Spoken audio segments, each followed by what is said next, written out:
Good morning, everybody. Good morning, everybody who's joining us this morning. Thank you so much for taking the time to be with us today and joining us for this Twitter Space discussion. We are hoping that you'll learn a lot from the ladies that are joining us on the panel discussion this morning. And we're also hoping that from everybody else that is listening, at some point, you will also be able to send us questions. We've got our info email address that we'll send to you, because this morning, unfortunately, we won't be able to take on live questions, but we will be able to answer any other questions and also direct any inquiries or any additional information that you'd like to learn from the speakers that are with us today. Okay, so let me get started. Our discussion today is around the current state of female entrepreneurship in South Africa. We're looking at unpacking what the opportunities are that lie in this ecosystem, and we're also looking at some of the challenges that women in general are facing when it comes to the entrepreneurial journey that they're traveling. And all of this, of course, is to commemorate International Women's Day. And really, we know that this is not a discussion that should be held once off in a particular month, once a year, once a month. We know that it should be an ongoing discussion looking at how we can inclusively ensure that women are also involved in the broader entrepreneurial discussions and are also better empowered and supported with all the different mechanisms that exist. Having said that, my name is Mthunyana Gita. I'm the regional manager responsible for Gauteng and also inland for Black Umbrellas, and I will be facilitating this Twitter discussion this morning with a lovely panel of ladies that I'm about to introduce to you. If I may just ask the ladies, please, if you could unmute your speakers, you're welcome to, because it is an ongoing flowing conversation. So you're welcome then to be able to speak when you want to maybe address a certain matter or maybe just add a little bit of value and insight to our fellow speakers. You're welcome to unmute yourselves at this point. And what I'll then do is I'll go into introducing each of you so that everybody can know who is online with us today. And then I'll also allow you the opportunity just to give a little bit of feedback or a little bit of background on who you are, what you do, and how you find yourselves in this broader entrepreneurial space. May I then please first call up Liat Madinane. If you could please just introduce yourself, ma'am, and just give us a description of your background, the context of your business, how you got into this entrepreneurial space, and generally what makes you passionate about it. Over to you, Liat. Perfect. Thank you so much. My name is Liat Madinane, and I own a business called Seeker Creative Agency. We are in the branding, marketing, and communication space. I am an entrepreneur. I started my business right after I completed my postgraduate. I'm originally from KwaZulu-Natal, and I studied at the University of KwaZulu-Natal. We are now currently based in Johannesburg. And I believe I am very much a entrepreneur. Entrepreneurship is all I've done ever since I started building my professional career. And I love to see businesswomen thrive and excel and build sustainable businesses. Thank you, Liat. I also agree. I really think a lot of these discussions are not meant to be just held in silos or for the sake of it. It's really so that we can find ways, as you said at the end, to have women, participate more and be more successful in their entrepreneurial journeys. If I may please also bring to the fourth Dipti Varghese. If you could please introduce yourself, ma'am. Thank you. I just would like to very first just thank Shanduka Black Umbrellas for inviting me on this platform, and a good morning to everybody from Gapeik, Port Elizabeth. That's where I'm based. And thank you for everybody joining. So my name is Dipti Varghese, and I'm the founder, managing and creative director of Design at Bay. So very similar to what Liat does. So Design at Bay is a strategic communications design agency offering custom crafted visual communication solutions print, broadcast, digital, and social media, which ultimately connects the brands to their audiences locally and globally. So by profession, I'm a trained visual communicator. Have got masters in that, and I've been very passionate about design and its application in all fields of visual communication. I always believed in creating an improved world through thoughtful and perhaps conscious design solutions. I still believe in that. I think that's where we are heading with technology. I have also been instrumental in imparting skills and knowledge in my role as an educator in the area of visual communication. So I lectured quite some time back. I was the senior lecturer at the Media and Communications Department at the Nelson Mandela Metropolitan University in Jamaica, Port Elizabeth. And I was instrumental in developing undergraduate and postgraduate courses. So that's been sort of, I was very much connected with academia, but also with the industry. And I thought that was a very, very positive for me to impart both ways, whether to, the universities, the academics, and really saying what's happening on the field. Having said that, I've also been a mentor for women in business and women and for businesses for many years here in PE. So my work in the field, if I could just give a quick introduction, just a little bit about that. My work in the field of strategic communication design started in India. I also had the opportunity to work and experience design sensibilities in Japan. So that was a golden period for me. Where I really, where I was exposed to multicultural, multilingual societies and the deep, things that go along with that and how do they communicate. So in 2000, after freelancing a little bit, I decided to take a leap of faith and I started my own company. So from this very start, I feel I had a very clear vision for Design at Bay. I wanted to establish the resilient business that crafts and creates design solutions for societal needs. And with that vision, Design at Bay started. I must be very honest, it was a very humble start. I converted the master bedroom into a studio, and from there we gradually grew. So one step at a time, we grew into a compact team of highly skilled individuals now working with local, national, and international clients. So that's just a little bit about my journey in my field of expertise. On a very personal level, apart from being a professional in business owner, I'm a wife. And I'm fortunate that my husband, who is an architect, shares the same space of creative within the creative industry and working with conscious designs, looking at conscious design solutions. So he's been part of the design, built environment as an architect, and has been empowering young minds in Nelson Mandela University's architecture department. So, there's also still a bounce off on that with academia and the industry. A linkage that I find is very, very important running Design at Bay. So he has really been my mentor, advisor, and strongest critic for the many and the hard decisions I take for the company. So I feel I'm quite privileged there. I'm also a mother and have two daughters. One is an architect and the other is a mechatronic engineer. They both are professionals in their respective fields. And I must say, I think my biggest pride and joy. So yeah, so just on that's me in a nutshell. Thank you.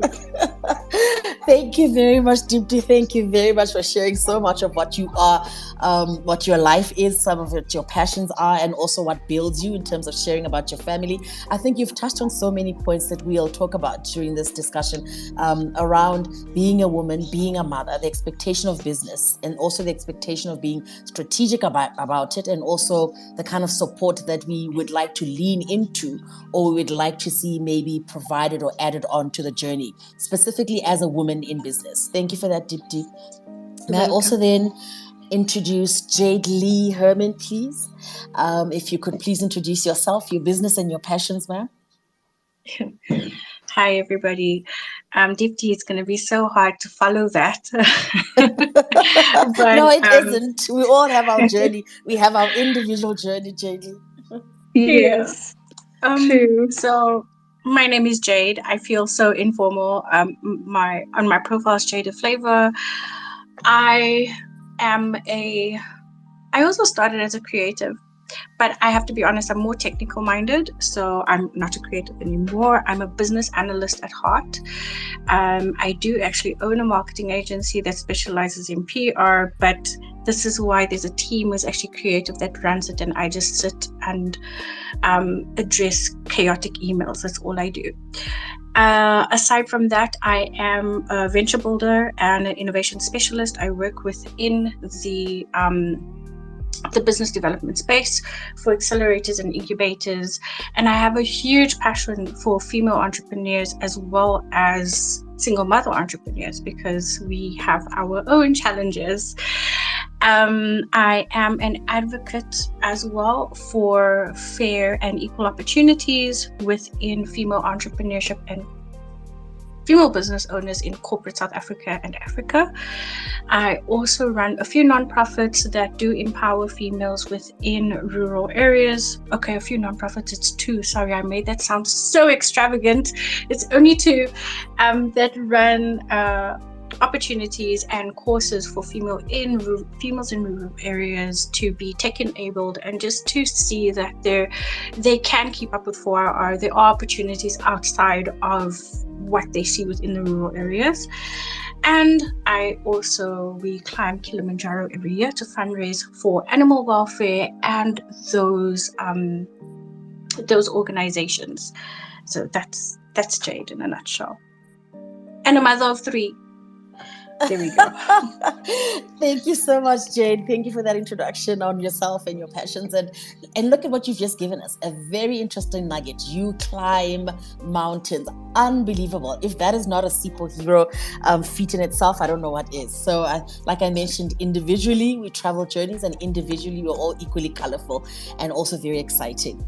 I have another speaker, our last speaker, Lolo Ncube. Unfortunately, she is having some technical issues, so she'll join us in the conversation as we start, but then she'll be able to introduce herself at some point during the conversation. So, ladies, having said that, we are saying we're having this discussion because we're trying to celebrate women for International Women's Month, International Women's Day. But really, we all acknowledge, and I think it's been acknowledged in many other discussions that have been held in the last 2 days, to say these are not conversations that need to be held once a year in separate platforms, separately for women, without other people involved, without men involved, etc. But I think the need for them to happen has somewhat arisen because there's also recognition that there is extra support that is required to get women and into a space to be comfortable to own the space of being an entrepreneur and being a business owner. So I just want to ask each of you individually, when we talk about the entrepreneurial ecosystem, what does that mean to you? So if I use the word entrepreneur ecosystem and I'm talking about all the different players or what it should entail, what does it mean for you specifically when we're relating to women? 2 or 3 points really, each of you ladies. What does it mean? Because I think we throw it out there, but are we really speaking to the same thing when we talk about creating an ecosystem for women to be effective and also successful entrepreneurs? Are we thinking the same way, or has everybody in their own corner got a different idea? Ladies, if I can start with you, Deepti, when I talk about entrepreneurial ecosystem that's supportive of women, what comes to your mind? What comes to my mind? Yes, that's quite a loaded question, Anything but simple. A very important one. Yeah. So, you as a woman, we want to start a business. We have an idea and we starting a business idea and we want to take it further. What comes into, we need to have an understanding of how funding, very much so, what is the product, and then how do we take it to our target audience? How do we take it to the market? So I would think that these are the biggest part of ecosystem. If we further break them down, how do we reach those, reach there what we want? So you have to really start with a very concrete idea of what you really want to do. That's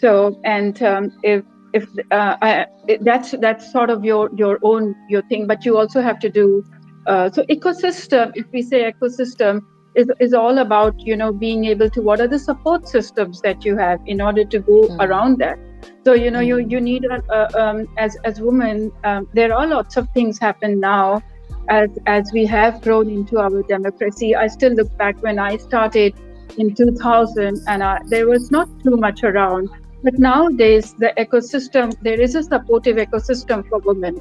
There is funding, there's access to funding that they can have. So they need capital to start a business.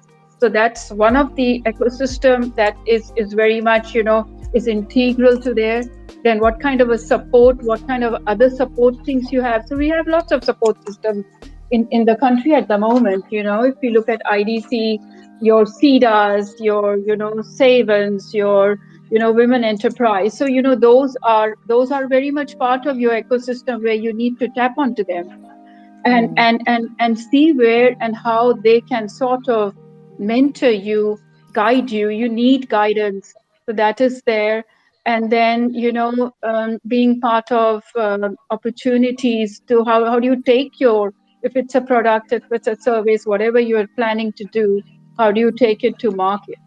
So there are market opportunities, there are market initiatives, so one needs to tap onto them. So, the ecosystem is very wide and broad, but I think these are the critical ones, So supportive, your networks, your accelerators. So Chandrika Black Umbrellas comes very strongly here, and maybe what Jade Lee's doing, being part of accelerators, to get onto incubators, get into mentorship, funding, and resources, and how do you build that supportive entrepreneurial ecosystem? Yeah. And these are hard ones. Yeah, these are very hard ones. There's very soft issues too, with the life-work balance and things like that, with us.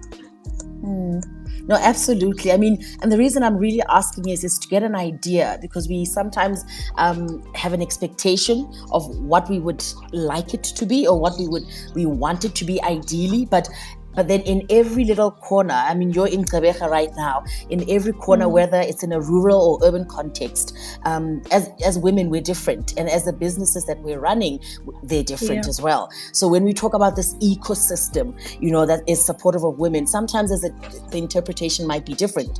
And I think it's always great, before you even start a discussion around what is required, to make sure that you're speaking to the same system that you would like to see in place, and same expectations are being set as well.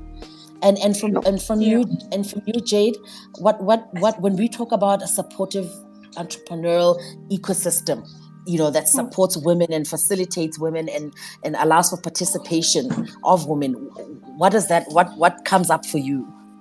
Sure. I think this is a tough one, and this has been an ongoing discussion, especially within Africa and South Africa.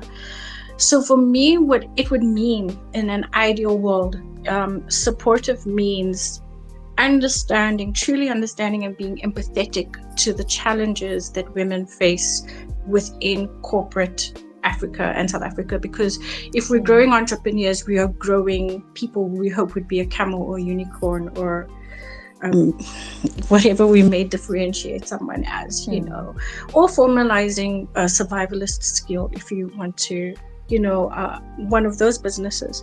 So I think truly supporting those and offering mentorship.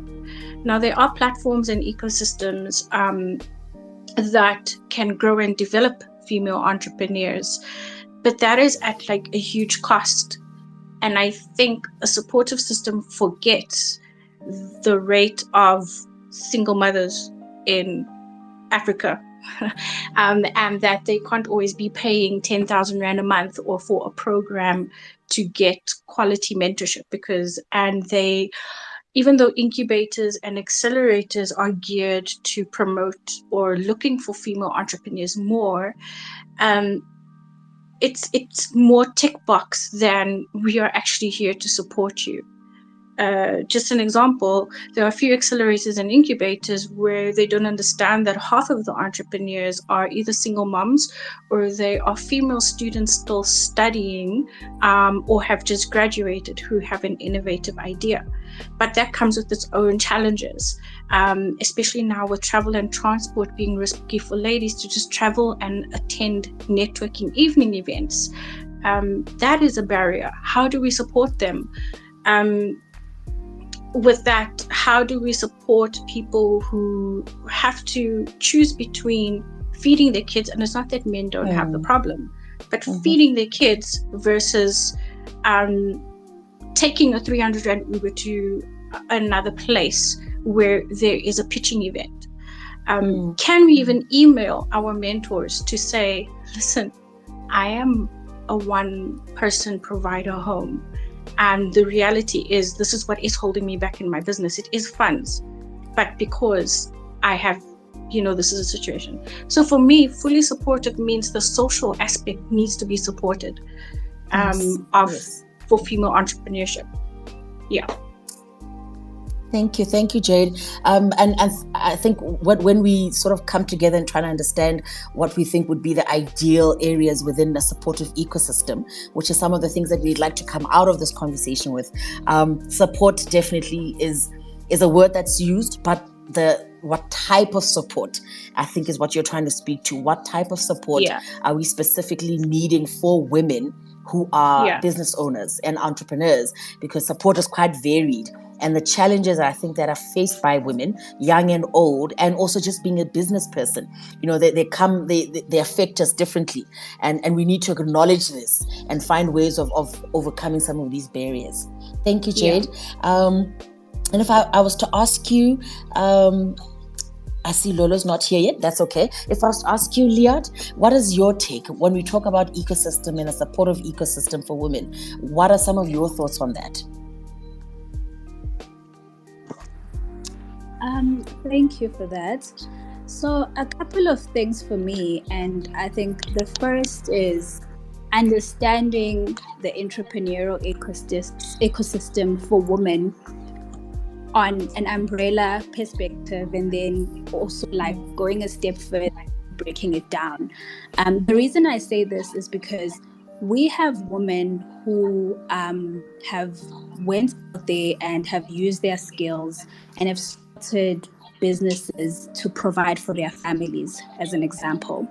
So this could be like women that we see as street vendors, the woman who maybe makes clothes from her home and she sells for the community, etc.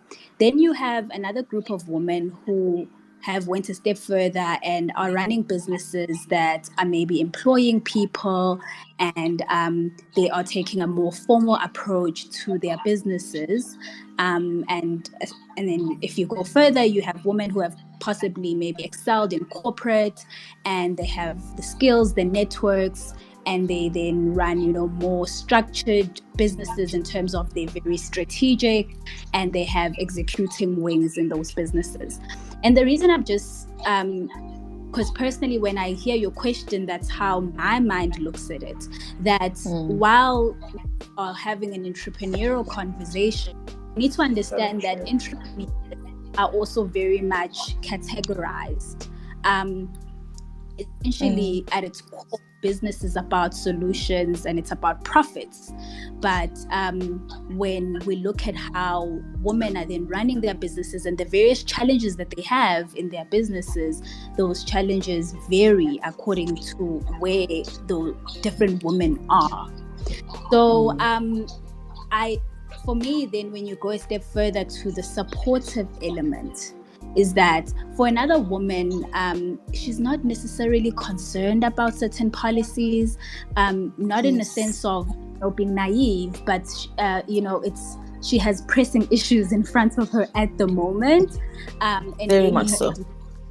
her educational capacity and exposure also doesn't allow her to see things that further on.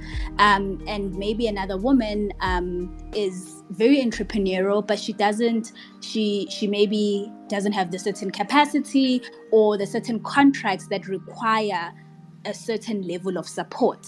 As an example, she still support as far as strategy is concerned. Her business model might not even be in line. She has a business solution, and she's making X amount of revenue a month, but that's the furthest that business can go. So for me, what support means in an entrepreneurial ecosystem is really, firstly, unpacking the concept of business for people and cognizant of the various levels that they're at. But also going a step further, really touching on the core facets of what makes a sustainable business. Because even as I mentioned, the different categories, a person who is running their business from home, they still need, proper bookkeeping in place. They still need the understanding of pricing in place. They still need all these different areas, marketing, etc., so that their business can actually grow. So that's still key and very important.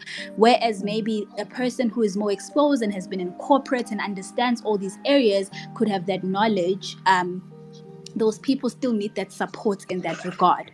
So I think not really moving away from answering your question, I think we shouldn't look at this in as this big chunk, but at the same time understand that the core of a business is these different facets that form it, and where are we sharing that knowledge for people to understand and use that to help them, and maybe even identify, where do I fall? Because sometimes you just start off, you have an idea, you start, then eventually at one point you get to a point where, but what am I actually building? Am I running a one-man show? Do I want to have employees?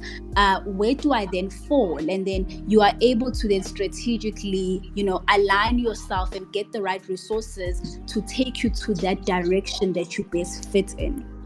Absolutely. And I think I almost felt the need to coin a phrase for you there, Liat, when you said a business is in the business. And I felt I should end it with is in the business of being a business, so I'll trademark that one day and let's see how far I get with that. But you're absolutely right. A business is in the business of doing business. And I think sometimes in conversations that we've had, when they talk about how we support women and how this ecosystem is supposed to be supportive, there's a need to separate the two. And essentially there isn't, they're one in together, intertwined, a woman running a business. But a lot of the discussions and the awareness that has come up is to say, how are we supporting the woman to be able to have this business? Because the recognition that there's certain societal elements and certain cultural elements that also impact a woman first and foremost in their own community before they even decide to start a business. The recognition of that is there. So if I could just lead into my next question, between the three of you ladies, what are some of the cultural or societal attitudes that you think currently exist in South Africa, or even Africa as a whole, that hold women back in terms of starting businesses or maintaining businesses or even growing their businesses?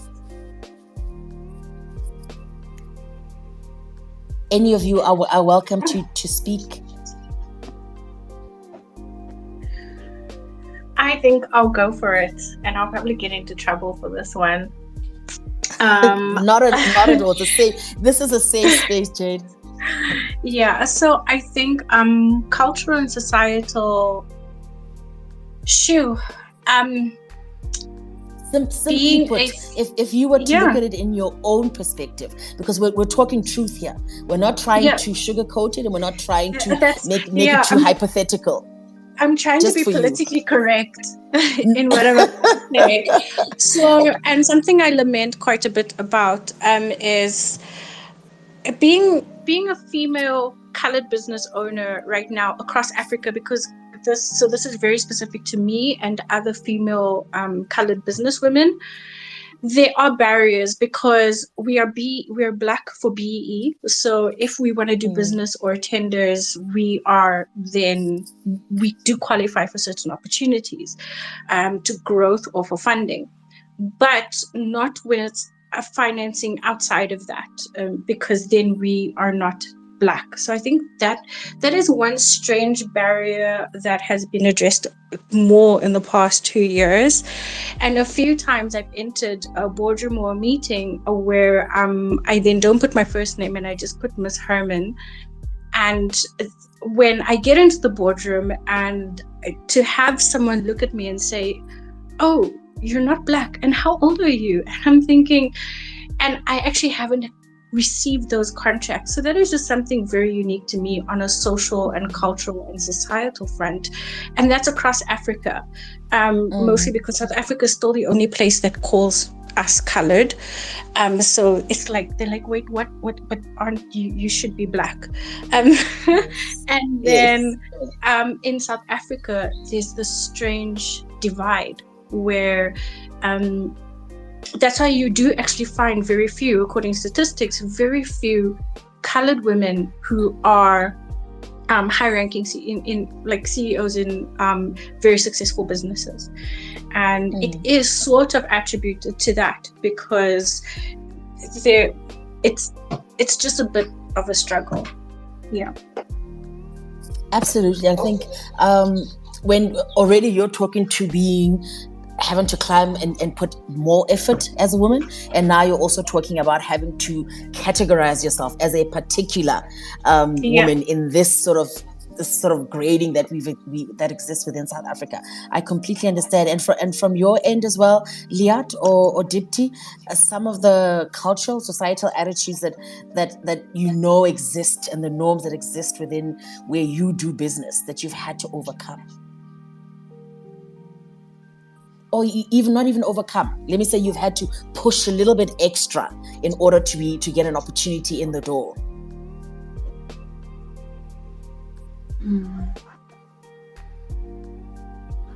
Okay. Are you telling me there's been no challenge that you felt at some point was really linked to the fact that you were a woman going into a particular space or a meeting or going for a particular opportunity? For me, initially, I'm from Indian origin, so I'm an Indian, and as Jade mentioned, I am also part of Black, but not fully Black.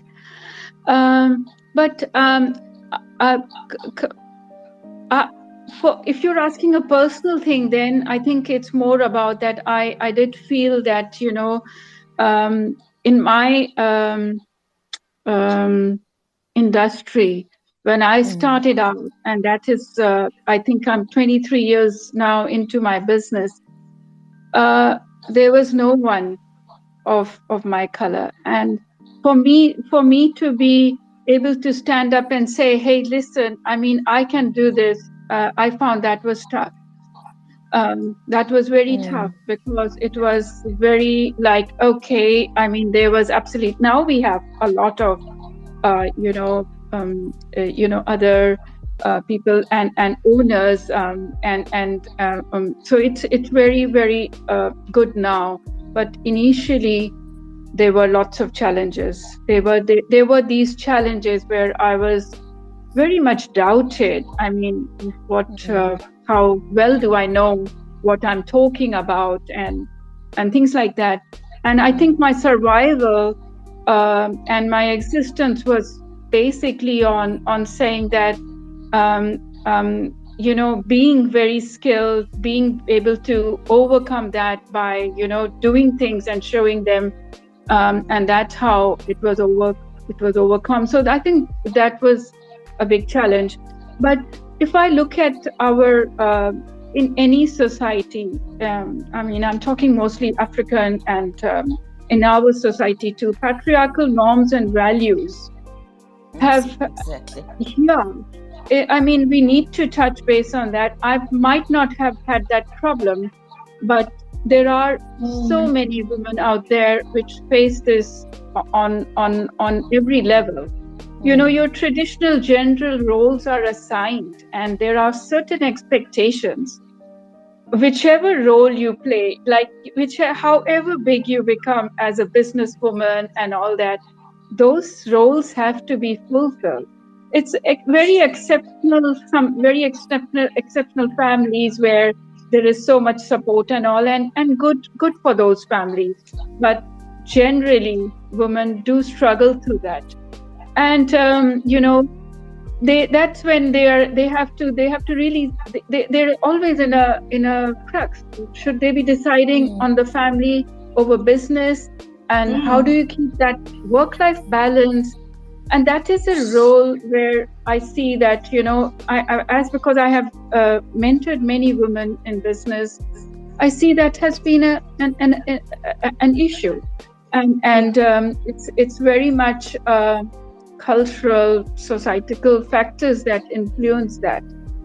So, you know, that is something that also I wanted to bring. You know, there are these roles that are expected, and how do you overcome them? How do you support women on that level too? Perhaps is also, you know, I mean, there are support systems and all, but yeah, you know, and those are things that are, yeah, and also, you know, which is very soft coming into the woman. I have to share this. You know, you start self-doubting, your self-confidence varies.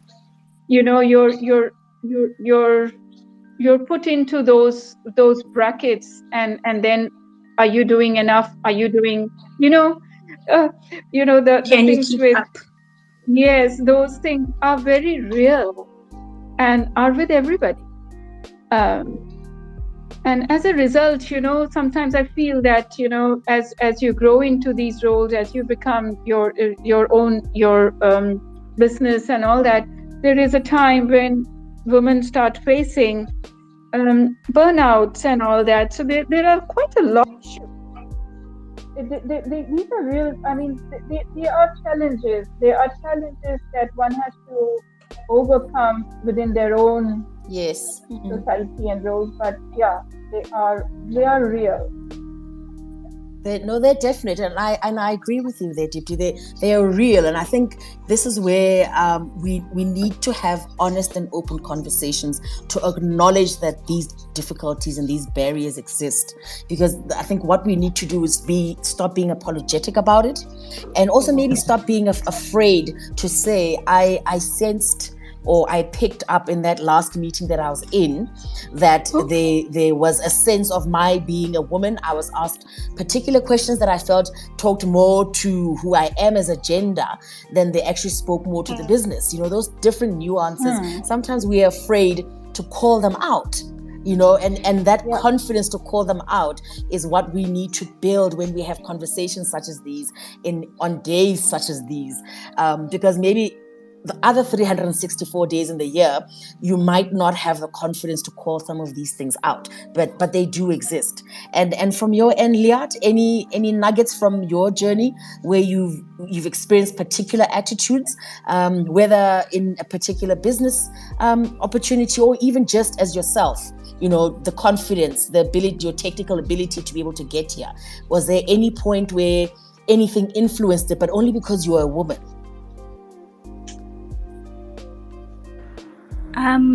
Apologies on my side. Sorry, I have been losing you guys for a minute now. So okay. Log off and log on again. Yes, but all I was right. definitely following. Not worry. I was following until Jade was speaking. I got a couple of minutes of while she was speaking, and I'm assuming you'd like for me to answer the same question. Just to share your what you felt is some of the challenges that you've come across, either personally or really what you've seen happen broadly in the business space for women. Definitely. So, for me, it was very difficult at first. As I mentioned in my introduction, I started my business very early on in my career, and this was right after I left university. So, there was a moment where personally I had to really work on my craft and really get to prove myself and, have core deliverables that I have achieved in order to attract more clients. But I did find that in that process, while I was very aware that I still need to, put some time onto my grind, there were times where I did experience a couple of challenges around my gender. I think we can all relate, this being a female entrepreneurial platform. But also there were, times where you could feel that certain people did look at you and, they attributed a lot of your beauty. They made you feel that you were a woman. They would sometimes, really focus a lot on your femininity. And if I'm really being brutally honest, at this moment, you would have people making certain advances on you while you are trying to have a professional conversation or engagement with them. And there were times where you could really tell that you were given this opportunity because someone has other ulterior motives. And it took a lot of wisdom, but also a lot of clarity on what you were trying to do, because sometimes those routes also looked easy, but because of the access to knowledge and women sharing their experiences, and that's why I feel like platforms like are so important. You then understand that route, as the Bible will say, leads to death. But I did experience those challenges quite a lot in the early stages of my entrepreneurial journey. I also felt that I did find certain challenges like competency. There were times where you can feel that, yes, this opportunity might be a bit too high or just above your pay grade, but that if or maybe you assume at the time that if you were a man, you'd be given a chance to try and fail. But other people, by default of being a young Black female, they would automatically assume that you're going to fail, Sure. And sometimes you would get an opportunity, and you get an opportunity and you've earned it, and people think you got it for any other reason rather than your qualifications and your competency. And you have to go an extra mile to create boundaries and distances. And sometimes you have to create cold relationships between your clients and yourself so that you don't have other people from the outside thinking otherwise. So I've experienced a lot of those challenges, especially on a stereotypical, and very personal point of view. And I think as a small business, on a professional landscape, it would be things around, what have you done before? Like, who have you done work for? Who are your big clients? People just assuming you're taking chances, but also saying it in a very undermining, way of, do you think you can do this? But yeah, so I think more or less just around those lines. And I think if I could just maybe even just pick up from that, when you talked about sometimes going into opportunities or rooms, and there's this sense of maybe technically you're not apt, or business savvy wise you're not apt. Do you think that there's enough education out there, whether it's financial literacy, business acumen literacy, or any type of skills interventions that can be afforded to women, or even afforded to women currently in South Africa, or even in the African context, that allow them to gain this confidence? And the reason I say women is because there is a lot of it, but I'm talking about interventions or support mechanisms, or even support opportunities that are looking specifically at saying, we know you've got one or two more, barriers that you need to overcome to do business, and we recognize that as a woman, this is what you're facing. So these are interventions that are tailored at women. Are there enough of them? And if they are, ladies, are you willing to share some of the ones that you've come across that were supportive of your business, supportive generally of women in the ecosystem, and even ones that you think are fantastic that you've heard about? So if I can go first. So for me, I believe also one of the panelists did allude to this, which is around incubators and accelerators. I think that's just Yes. the first point that I want to make. I have found that there's a lot to be gained from various platforms that are provided by either government, like through incubators and accelerators. As an example, for me, when I being part of the Black Umbrellas program, really helped me. It helped me a lot in the program in itself, for myself as an entrepreneur, but also through the pairing of my mentor. Like the mentor that I got from the program really changed my life, because in engaging a person like herself, who was, double my age, had decades of experience in business, she always had a way of helping me identify my blind spots and also share things that I can look out for. And when you walk then into a boardroom and you walk into spaces where you are pitching for work or you're putting yourself forward, you already carry that confidence. Because the reason I say this in particular is because confidence then becomes a key thing in this process, over and above all the knowledge that and we are human beings and we know how to differentiate between right and wrong. But sometimes when you're in business, you find yourself, you even start asking yourself, is this how business works? Is this what people do? Because no one talks about it. But if you have someone who's walked the journey, and they'll tell you, no, if this happens, don't put yourself in that position. If this happens, put your foot down and be firm and stern, But over and above that, I think another resource that I would share, which is can sound very typical, it would be, reading. Believe it or not, and also trying to read a lot of autobiographies by entrepreneurs, especially entrepreneurs that you want, that are in maybe the similar industry, or that you draw inspiration for whatever reason, right? And not even only entrepreneurs, but also people that you might admire, very successful people that you admire. Read their autobiographies, because they share details of their journeys. And in the process of sharing details of their journeys, you actually see that they come across so many of these challenges. So, and then finally, I think another one last resource that I will share, which would still be around the element of reading, which is just listening to a lot of podcasts, a lot of these interviews. When especially successful women, entrepreneurial women, go into these conversations, some of them are very honest of their journeys, and you'd be surprised how much of this comes up in their journeys. And they most likely share what they did.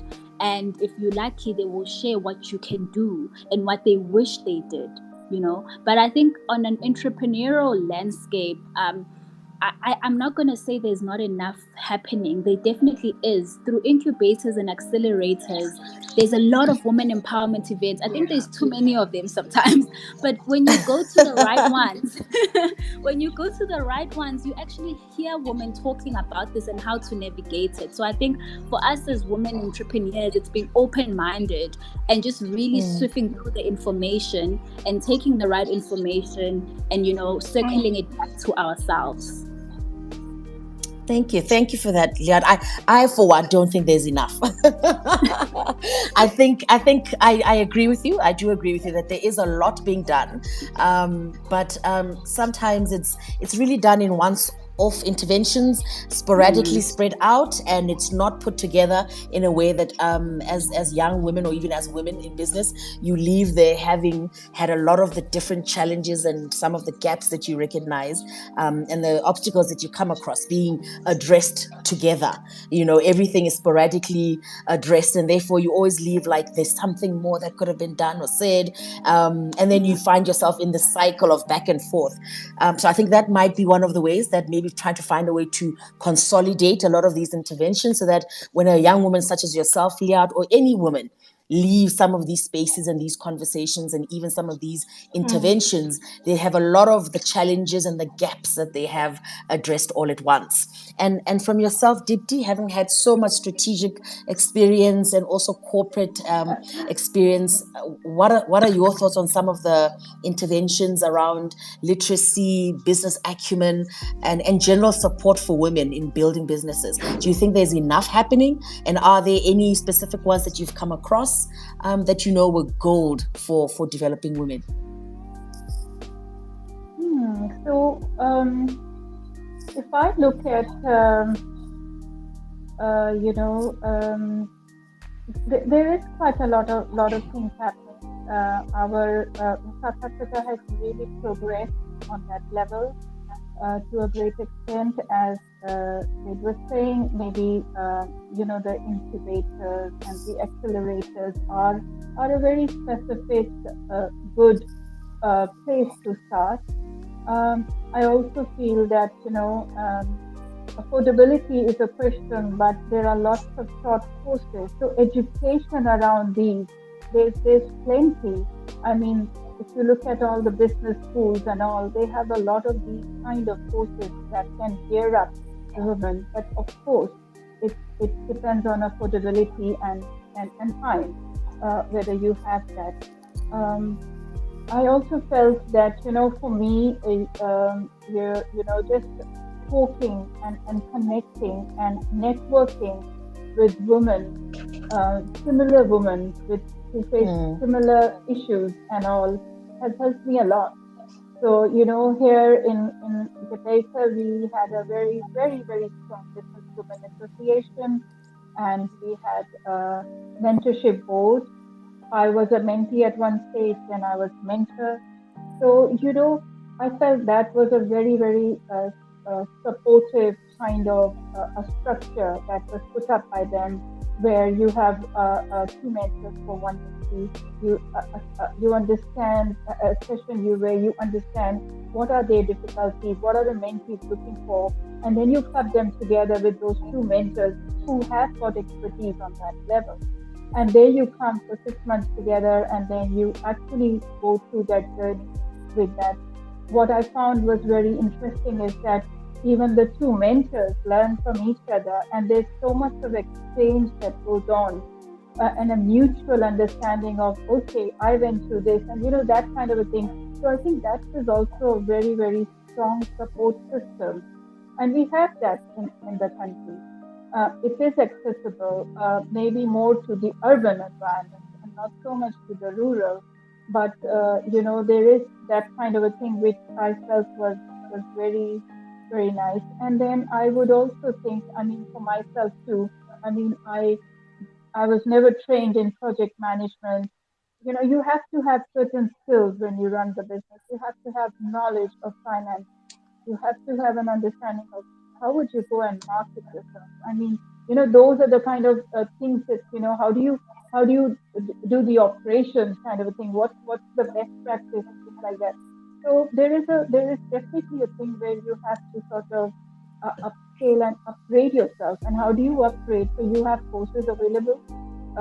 Business schools are very much equipped with them, and private institutions are equipped with them. So one has access to that. But also, like what Jade was saying, you can also, there's a lot online now. We are very fortunate that we are in that place. 23 years back, I was not in that place.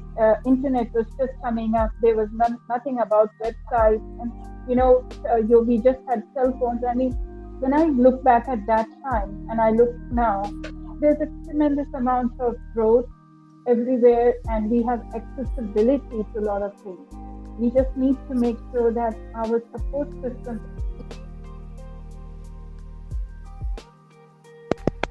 go through on that level. So there are things. So podcasts are really good. Listening to what successful people, reading autobiographies is something very, very nice. And then structuring that by having something where you talk to peers or learn from experienced women in business, and they share similar things, and you align to them. So I feel that those things are good interventions. That's wonderful. And what we have learned, and I think even from you touched a little bit on rural and urban perspectives and how how they engage generally in business and to some of these opportunities and opportunities for them to grow and access mentoring, etc., in any online sort of opportunities. It differs for each of them, but I think we really need to recognize a lot of what is offered out there is geared at building businesses, and that is excellent. And some of the ones that we would like to maybe see built a little bit more with support from higher institutions, universities, etc., or any other programs that are offered in different partnerships, is to see how they look at supporting women, building into their programs any elements of resilience, any elements of overcoming particular barriers for women. But here's one that I would really love to hear more about, and I think this is one of the areas that speak to your business acumen, speak to building a sustainable business. When it comes to funding opportunities or investment opportunities, are there enough that are geared at supporting female entrepreneurs, no matter the sector and no matter the service or the product? Are there enough that speak to saying how are we supporting women in business? And also, are there some that you've come across that have been absolutely wonderful and have shown that commitment? I think I can start this question. Maybe I can then ask Jade on this. Any funding and investment opportunities that you've come across, and what do you think currently is the standing point? Are they enough? Are they enough? And have you come across ones that were really stunners for you? I think the answer is yes. Definitely yes. Super. Fantastic. There is enough of the pie for each person to grab a bigger piece.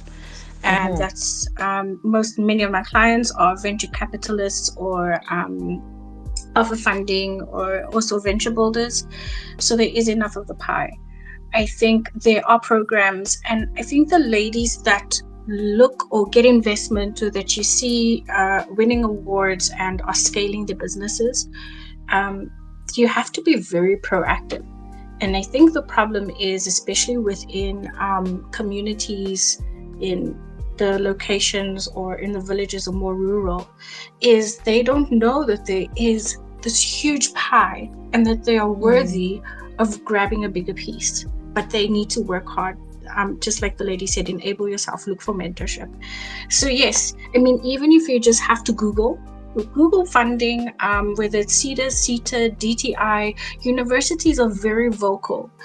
This is what many students, whether you're doing your master's or even just your honors or your degree or diploma, within skills development programs, now that the government is pushing enterprises to make use of their ESD funding, their supply development funding, even for ideation, they are publicly announcing it online. So I think there is more than enough, because some programs that I work with, they struggle to get quality applications from females who know what they want. Everybody wants money, but they don't know how. I want more money, but I don't know if I'm going to start with another car or a bigger house.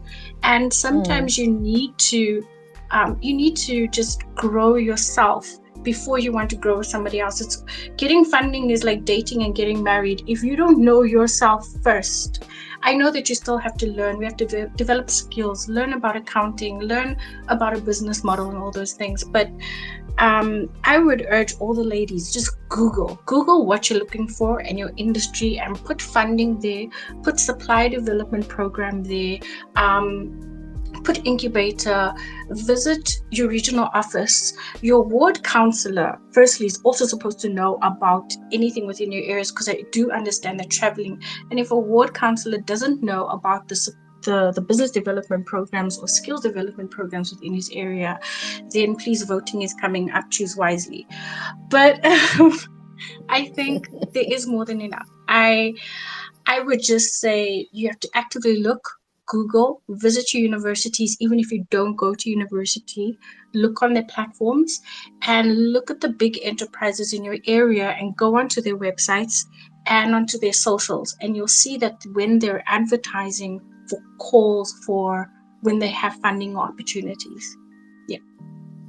Super, thank you for that. And ladies, the other ladies, are there, when it comes to funding, and I think every entrepreneur cites funding as a challenge and where to get it and all the hoops they have to jump over. But if we're specifically looking at women, are there any challenges that you've faced or you recognize exist for funding and investment that's geared at women-led businesses? And I think absolutely, I'd love you to share any spaces that you've come across that have supported women and funded women superbly. If I can come in, Yes, Dipti. I personally didn't have to look in for funding, primarily because I think my approach was very organic. And we had kept our systems very lean. So that was how we sort of developed the business. But I know that there is, as Jade was saying, there is plenty available. There is a lot of things. I didn't even think of the ward counselor, which is very interesting point today. But provincial, on your provincial level, whichever province you are, there are so many things accessible.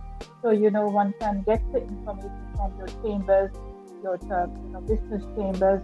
They'll be able to support. That's a big support system for businesses, because either if you are a member or not a member of your chamber, you have access to this kind of information, which is very solid and very.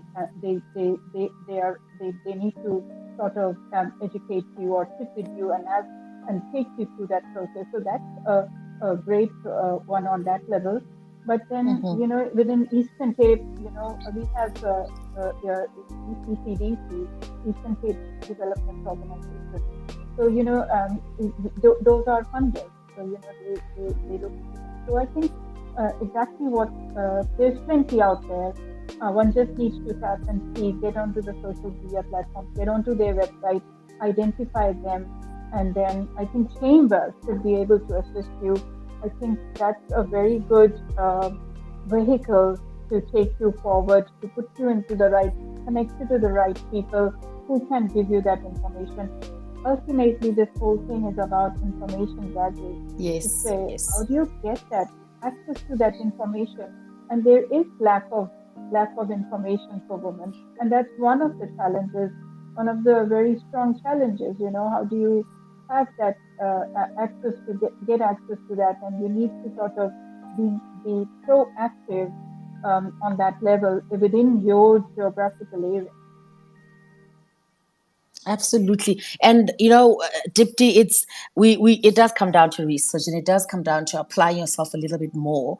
And I think also there's a sense of responsibility that we would like even potential investors to also acknowledge, to put more information out there. I'm just looking specifically, as I move out of this particular topic, at more historically disadvantaged communities, more rural communities. There should be an expectation, and I think that's something that we should also put out there as a bullet point when we're talking to funding bodies and potential funders and some of the support mechanisms, even from a funding perspective. Please put information out there. It cannot be more than, it's never enough. Put more information out there, especially if you're supporting women businesses or women-led businesses, so that the information is readily available as well. And I think just in go ahead, Dipti. No, I was just saying that, within the rural environment, I mean, there's so much of informal sector. I mean, we mustn't rule that out. In South Africa, we have the informal sector building up and all, and there are many women involved. And I think it's an important thing to sort of reach them. And I think government needs to have more initiatives, if I look at it, to reach them and uplift them. So, you know, those businesses are there. They make, but how do you formalize them? How do you? There should be some vehicle from, you know, that assist those people too in the informal sector. There's so much going on, and they're quite good entrepreneurs. They can become very strong entrepreneurs. I strongly feel. That is true. And we've seen where there have been very specific and targeted approaches to women-led businesses. There have been phenomenal stories that have come out there. And this leads me to what I would like as your parting nuggets also as women in business, as women leading very strong businesses within your own sectors. In terms of partnerships, what do you think and what value do you place on building collaborations and the value of partnerships across, whether it's funding partnerships, whether it's within the mentoring space, as you've mentioned already, the importance of building that psychosocial support for women, and also looking at even creating some form of enablers, the accelerators, the incubators. What value, just in closing, what value do you put in that collaborative exercise that needs to happen across board in building women and in supporting women-led businesses, and also in each of your own personal spaces? What do you think, that one thing that you think, if in an ideal world it was happening, it would definitely catapult the support towards women-led businesses? Liat? Okay. So the first part of the question, I think for me, after everything that we've just spoken about, most definitely everything we've mentioned today around incubators, accelerators, funding agencies, 100% agree with everything, and I would definitely include them. But I think another partnership that's coming to mind for me would be the partnership between entrepreneurs, SMMEs, and corporates. And the reason I mention this specifically is that while I understand that most corporates do go through certain incubators and accelerators when it comes to their ED funding and so forth, but I also feel like the partnership when it comes to, you know, knowledge, the sharing of knowledge and the sharing of expertise, considering that most of these corporates are multinationals and they built on very strong processes, I think they can possibly be a way in which that knowledge can be packaged and shared with entrepreneurs, you know, giving some entrepreneurs, especially growing mid-sized entrepreneurs, some insights and certain approaches that they can also incorporate in their businesses to help towards, you know, scaling and sustainability. So that's just one partnership that I feel would be great. I don't know if it already exists in the way in which I'm thinking about it, but I just think that type of insights would do a lot of entrepreneurs a great deal of, you know, growth and success. Great. And in that one thing, that one thing that you think would change, will be a game changer in an ideal world. The one thing that I feel would be a game changer in an ideal world, my goodness. I really feel it would be clarity on what we actually need. I believe someone said this, I'm not sure if it was Jade or Aditi, but someone did mention that not everyone needs money, for an example, when it comes to funding or help, but some people don't necessarily need money. And that's what maybe creates this lag between funding and entrepreneurs, because then with funding, you need a bankable business case, etc. You need compliance, you need so many things in place, but other people need access to markets. Other people need capacity. Other people, like, there are certain different things that people need to grow their businesses. So in an ideal world, that if there was like a tool that could just come and like scan your business, and then it like fingerprint you, and then it fingerprint you, exactly, and then it fingerprint detects you and your business. yeah, No, I think in an I get ideal you. world, yeah, I think that I would get you. mean a lot. Yeah. Thanks, Liad. And Jade, just maybe within 30 seconds, a minute, Yeah. what you the value of partnerships, and also that one game changer that you think, in an ideal world would be the one of the things that could move women into the next hemisphere.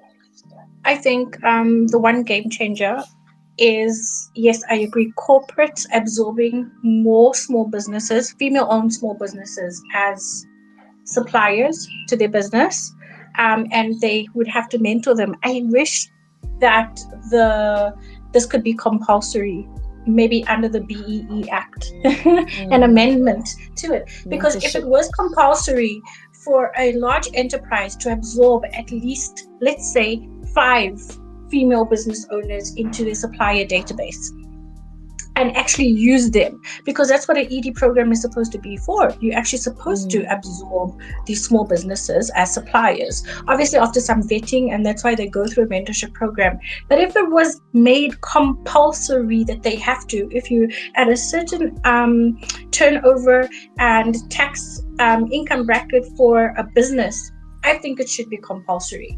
And that would be such a game changer, because then part of their tick box exercises and their tax incentives depend on them actually absorbing small business owners that are women. I think that would be a game changer. And that's annually. Stunning. Thank you so much, Jade. And last but not least, Dipti, your take on the value of partnerships and some of the things that could be a game changer in that space. A difficult one, but a very interesting one. So for me, I think partnership should be about relationship building and good leadership. So one of the very good leadership qualities are about building resilient relationships, trustworthy, and where trust and loyalty are born. So I think, to me, partnerships should be on that level. So we need to seek out, I think it's important to seek out people with the shared values, the similar standards, the commitment and your beliefs. And I think one sees that, okay, building up those kind of partnerships and relationships is very important. But when we say, so basically resilient relationships, relationships which you build with your employees, with your customers, whether with your suppliers or with your stakeholders, then they go a long way. And for me, I have been, for me, that has been a sort of the pillar for me that, I like to build that kind of a relationship, because then you work with your like-minded people and all that. So I think that would be a good game changer in terms of your, one building yourself up as a business. Thank you very much, Dipti. And with that, we've come to the end of our Twitter Spaces discussion today. Thank you to everybody who has joined us, who's listening with us. Next time, we will afford you the opportunity to ask questions, but we really wanted more a robust discussion to happen between our guests today. Thank you, Jade. Thank you, Dipti. Thank you, Liad. And it's a shame Lolo couldn't join us due to technical issues, but next time she will be able to.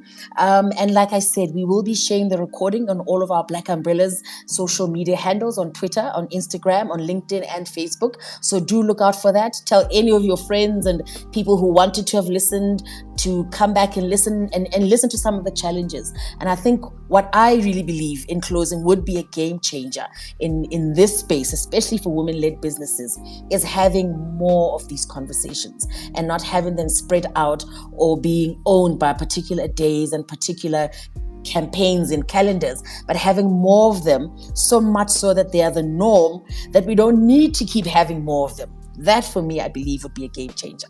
Thank you, everybody. Have a fantastic day. And to our guests, thank you once again for sharing your stories and sharing your journeys. And we look forward to having more of these discussions in the future. Goodbye, everybody. Thank you. Thank you. Thank you.